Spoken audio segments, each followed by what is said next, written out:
Nothing will crush a real estate investor's spirit like landlord stress. The difference between being successful and miserable in managing properties is education. Welcome to Landlord University, where landlords learn. Landlord University is recorded from inside the RentPrep office, where Stephen White and Jeff Pearson share the lessons learned from working with some of the most successful landlords. Welcome to Landlord University in the News. I'm Jeff Pearson. I'm here with my co-host, Stephen White. Hello, Stephen. How are you doing today? Hey, pretty good, Jeff. Pretty excited. Another In the News episode with Jennifer. We always love when she brings us articles, and I thought she picked two really good ones this week to share. Two topics that, we deal with often, both on the show and at RentPrep. So, Jennifer, how's it going, and what did you bring us this week? I'm doing well. Hope you guys are too.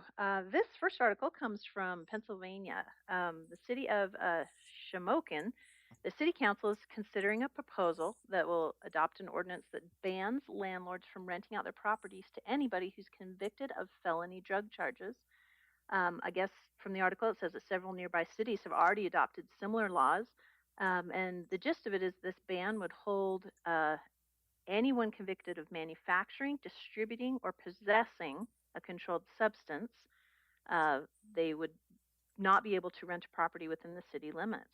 And if a landlord knowingly violates this, their occupancy permit would be revoked, and they could also face some fines. I thought this was a really interesting approach that the city council is taking. What do you guys think? I definitely think it's an interesting approach. You don't see a lot of other municipalities doing this. One perspective that you can get from reading the article is that they definitely talk a lot about the penalties involved, and to me, this seems like they're trying to build a good, landlord ordinance in that city, and maybe they're just doing things a little bit out of order from what we usually see, but that seems to me what they're leaning towards. They're getting towards a good landlord, or trying to get towards a good landlord ordinance. This would be one piece of the puzzle of making sure that they know who they're renting to. So I think in that aspect, it could be a good thing, and I think that it's not going to be discriminating against many people. They're very specific in saying that they have to be convicted of a felony for manufacturing, distributing, or possessing. And being in the background industry, I can tell you that you don't see a ton of felony convictions. Most people, will plead their way down. It ends up getting converted to a misdemeanor or a possession charge. You've got to do something pretty significant to have that felony manufacturing and distribution stick. So I think that, by saying that it's specific to people who are convicted of that felony within that range, I think you are targeting a very specific group, and it's not going to be something that casts a really wide net or discriminates against a lot of people. I think that at least in that way, they're doing it the right way for sure. Yeah, I think you're going to find that definitely, as far as the fact that it has to be a felony, it can't be an arrest or a misdemeanor. You're going after the big fish first and foremost, the people who are manufacturing and the people who are distributing on a really high level. It's not the guy on the street corner who got caught for selling drugs, because, like you said, those get pleaded down to misdemeanors. In fact, here in California, they've just changed the law completely at the elections so that those types of things are now misdemeanors. They're not even going through that whole process of having to get charged and then plead it down. They're just changing it to a misdemeanor right up front. And there was a whole list of different types of crimes that were changed to that. So going back to Shamokin, the interesting thing is what Jennifer mentioned, in that the surrounding communities are passing these types of laws. And we've run into the same thing with homeless situations, where when a city cracks down on homeless people, the homeless people move across the city lines to the next city or the next appropriate city for them, that gives them what they need. You kind of keep pushing the problem down the road. And so Shamokin's in that situation where the problem has been pushed down the road to them, and they don't want all these people who can't rent in the neighboring communities to start renting in their community. And I'm sure it's a combination of, one, reacting to what's happening in the neighboring communities, and two, trying to make sure that they're protecting their community from these types of people. Right. And it has that domino effect where Yep. it'll start to spread out, and the next community says, well, I don't want it in mine. And they'll continue to go on. And yeah, I don't see this as a bad thing. I think that it encourages screening, which is always a good thing. Yes. It encourages the landlords to know who they're renting to and what their past is. So that's never a bad thing. Um, the the fines are pretty steep. They mentioned that it's going to be not less than 100 and no more than 1,000, plus the cost of prosecution. So for any landlords that are found in violation of this new law or ordinance that they're going to be passing, so again, kind of steep, but in the same sense, I mean, it's not a hard thing to abide by. You got to really just do your due diligence, check and make sure that you're looking at the criminal background of the people that you're renting to, and if they have a felony conviction, I would assume you don't want to rent to them anyway for something like manufacturing drugs. So, Yes. it's really ultimately for the protection of the landlord. Yeah. You mentioned the heavy fines, but in addition, they could revoke the occupancy permit for the landlord. Right. So I'm sure to fine a landlord, but if a landlord continued to rent to people who had been convicted of these crimes, they could go the full extent and revoke their occupancy permit, which means nobody can live in that house. Right. And I forgot who it was, Jeff. We had somebody on the show that had dealt with a similar situation to that. And, that could definitely wreak havoc on your landlord business. Yes, If very you're much. all of a sudden told, guess what, you can't be a landlord anymore. Pretty much, you can't rent these places out. So, yeah, I mean, that would be worst case scenario. You never want to run into that. But again, I think if you're running the business well and you're doing everything you're supposed to, this should be something that there should be little to no adjustment whatsoever. You should be checking that stuff anyway. Yes. Well, Jennifer, what do we have for our next article? Well, continuing in the same vein of drug awareness and drug enforcement, this next article comes out of Utah, my backyard, Provo. This has to do with some college men who were living in Provo. They discovered that their roommate had set up and was operating a full scale meth lab in one of the rooms. This roommate had kept it locked. And the only reason they were made aware of it is that a smoke alarm went off and they went in to help the guy put out a small fire. Later, the roommates actually picked the locked door and noticed a bunch of glassware and chemicals and other suspicious items. They went straight to the apartment manager, who alerted the authorities, and the authorities confirmed that this was a full-scale operational lab, just not a quick setup and go lab. This was significant. So, of course, the apartment is scheduled for extensive cleanup, and I just read this. I just knew we could pull a lot of lessons for landlords out of this one. Which lesson stands out most to you from the story? Right. Well, I love the fact that he gets caught because there's a fire in the place, and the two roommates that were there are completely unaware that this is happening or going on. I think that kind of speaks to the dangers of meth, and we certainly see it a lot in the background check industry where we talk to landlords that say, I had no idea. I mean, a lot of times I think that it sticks out like a sore thumb or it's pretty obvious, but there's other times, like in this case, where these guys were living with this guy and didn't know that this was happening right under their noses. And I think a lot of times that can happen. So, I think one of the big lessons to pull out of this for a landlord would be, routine annual or biannual inspections. Check the place out. Make sure there is no meth lab going on or anything like that. Get your eyes on the place and see what's happening inside of your rental unit to make sure that these things aren't happening. Yeah, it's definitely a tough one because, as you said, Steve, the roommates who were living in that apartment with him didn't even know. And sure, they probably were a little bit suspicious that the guy always, locked his door. But when you have roommates, that does happen. So you almost don't even think twice about that even. Mm-hmm. And if somehow he was doing this without them being able to smell all the chemicals that he was dealing with, I just don't know as a landlord what you can do to prevent this, because odds are people like that are probably moving so often, you're not even going to catch them in an annual inspection. Yeah, if you inspect twice a year, that might help. But again, it's a tough one. You know, Right. it certainly goes back to doing your background checks. If you have 3 roommates, make sure that you're doing background checks on all 3 roommates. Well, one of the things that we were talking about before we jumped on air, that I found was really interesting is this, especially with meth, is becoming such a problem, um, that there's all these new businesses and it's sort of an industry that's popping up around it. And one of these businesses approached us at RentPrep, just to talk about, basically cross marketing and things like that with their website, and they're trying to get some exposure. And they're a meth lab cleanup company that goes in and cleans up apartments and homes after a meth lab was found, which is interesting enough. But what I found was really interesting about this company was a new product that they're trying to put on the market, which is a small, affordable testing kit that that tests. I think it's probably a litmus test or something like that.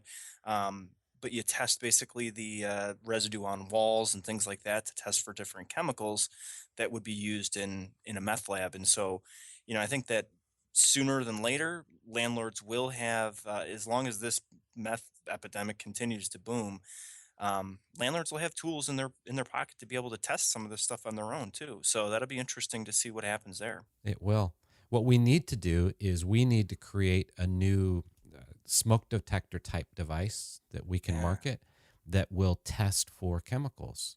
And then we can sell that to landlords. Yeah, that's a great idea. I didn't even think about that. They've got it for, the CO2 Hmm. detectors and everything. Yeah, I'm sure that they can come up with something that would detect the chemicals hardwired into the unit, and that way it's not something that the tenants can tamper with or pull a battery out.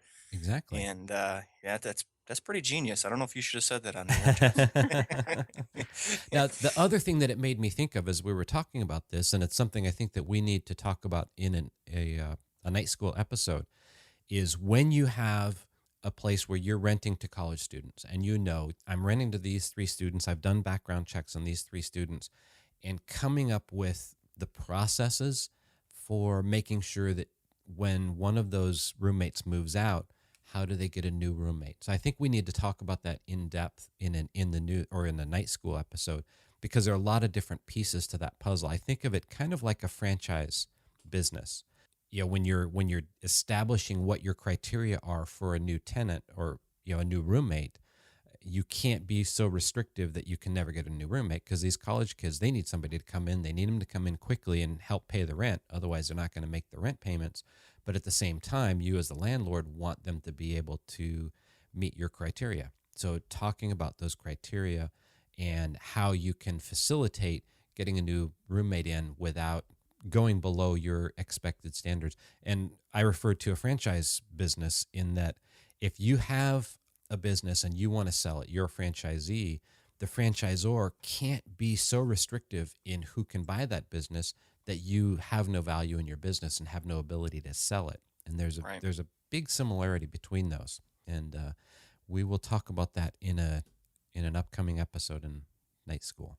Yeah, definitely. Because you don't always love your roommates. I mean, anyone who's ever had roommates or dormed with anybody at college knows that that's sometimes it just comes with the territory. You don't know, and I think sometimes then that creates a little bit of distance. And I can totally see how something like this would happen, where you got 3 roommates in an apartment. One of them is kind of the oddball guy, or keeps to himself, doesn't say anything, and he's got a meth lab going on in his private room, and the other two have sort of written him off to the point where they're not really, that aware of what he's doing or what's going on. I'm sure they've, like you said, they found things to be suspicious or weird, um, but it's absolutely reasonable to think that this stuff can happen. And I agree with you. Definitely covering an episode on what to do in those situations, how to get new roommates in there, how to keep everyone happy, because especially when you got the new guy moving in, the older or the roommates that have been there,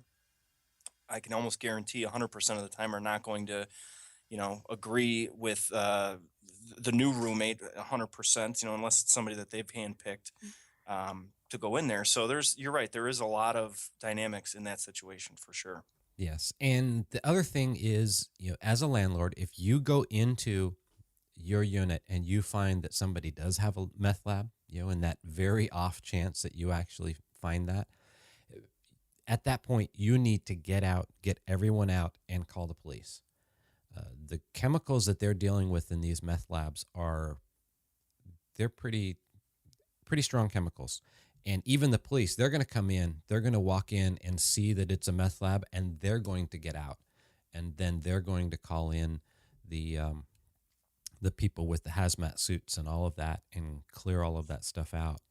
Yeah, I was going to point out that I thought that the damage was pretty minimal considering most of the stories I've heard. A small fire where they were able to contain it was not so bad. But I've had landlords that call up and say that their kitchen was blown apart, and, a wall put or a hole put in the wall from an explosion. Usually, it's pretty severe damage that these meth Yes. labs can do. So I think this landlord got away pretty easy. That it was just a little small fire they were able to contain. But yeah, you're right. I mean, it's super dangerous stuff and highly volatile, and people get hurt and killed all the time in these meth labs with these things blowing up. So yeah, definitely. I think the first step is get out, call the authorities. Don't try and do cleanup on your own or No. anything like that as a landlord. That would be very foolish.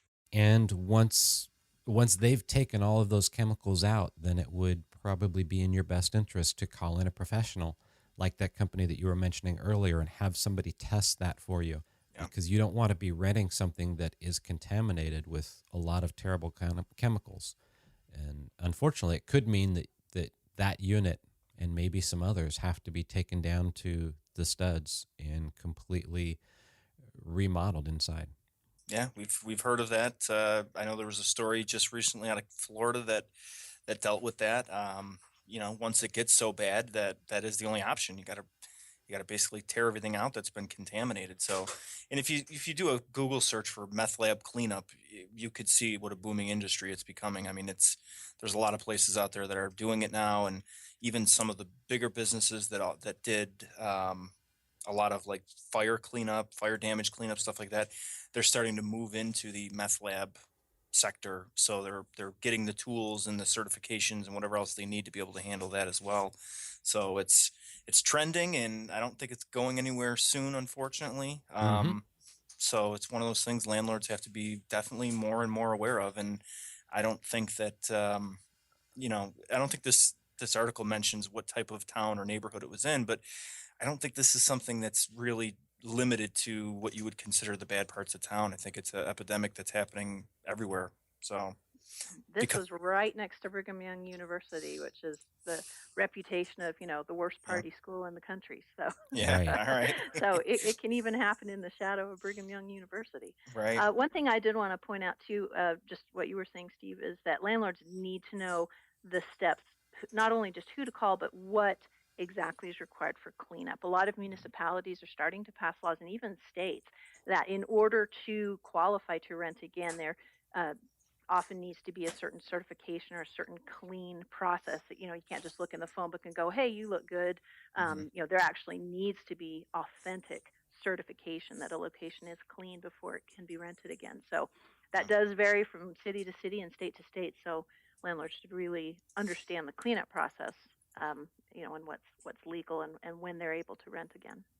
Great point. And just to point out the kind of worst case scenario that I'm imagining in my head, if you're the landlord that's thinking, well, I'm just going to get it re-rented and nobody's going to know. The worst thing that could happen is you end up getting it re-rented. God forbid somebody gets sick. They find out, oh my God, there was a meth lab in here, and now I'm sick from, these this contaminant and chemicals and everything else. And now that landlord's responsible. And especially if that city or municipality has any kind of ordinance about how to, the certification or the re-rental or any of that stuff, as a landlord, you can find yourself in some really big trouble. Totally not worth you know the the financial stress I imagine that would put on you for fines and everything else. So it's probably well worth just going about it the right way originally, getting it cleaned professionally, get it, checking with your municipality just to see if there is any kind of recertification or certification or anything it needs to pass an inspection or anything like that, and have it done the right way. It's better to go above and beyond in a situation like this than to try and cut a corner save yourself from having it professionally cleaned or something, thinking you can do a good enough job yourself, and you may end up getting sick or getting other people sick. So I agree with you. Just be aware as a landlord, who's out there in your area that's able to do the work, and pay to have it done professionally. I've lost count of how many times we've said ignorance is no excuse. It's not Mm, going to hold up for you in court, and it's not going to make your problems go away. So no, for sure, don't for sure. find out what's going on before it happens. Well, Jennifer, thank you very much for bringing these great articles to us, and we look You're forward welcome. to some more articles to talk about next week. Both of you have a great week. All right, thanks, guys. Thank you. Thanks for listening to Landlord University, and remember to visit rentprep.com/landlordu to see show notes and access free resources like forms and guides. And be sure to check out Jeff Pearson hosting his own hit podcast at thementorimpact.com.